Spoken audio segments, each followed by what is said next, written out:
I think sometimes the word data in the K-12 sector can be viewed as a bad word, but really data is essential in all that we do. That's how we learn where our gaps are. That's how we learn where we need to improve. Um, I do believe, though, that sometimes data is just believed to be testing. And I think we all know that we test our students quite a bit now, more than we ever have. And testing is important. I mean, that's how we figure out where those learning gaps are, like you mentioned. But our students are more than a test score, and so are our teachers. And no two students learn the same. And so when your state department or the country as a whole makes these decisions of this is how our students will learn, this is the curriculum that they will use, you're isolating a lot of students, and you're isolating their needs, and you're also isolating their strengths at a lot of times.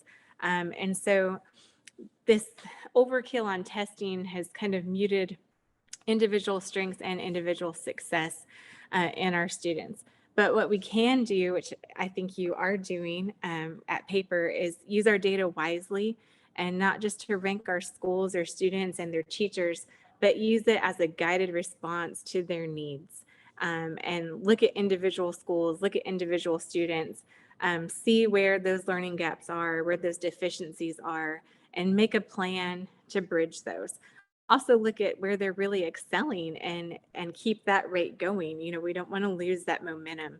Um, Educators and stakeholders just need to take a breath and spend some time and resources on looking at data and their students as assets, where everyone belongs, where everyone can find a learning path, so to speak, that works for them. Very well said. Wow. It's interesting that you pointed out that there are students that are excelling, which is true, right? It doesn't mean that that is not necessarily, it's not by design, but it is something that we have to keep reinforcing. So thank you for bringing that point up. Educators don't need to give up traditional classroom tests altogether.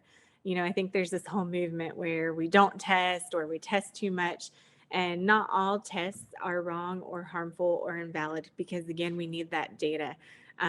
We need to know where our students are. We need to know where teachers need to improve, as well as students. So when that data is utilized correctly, and that those tests are administered with the correct format and timing and content, research has proven testing to be valuable.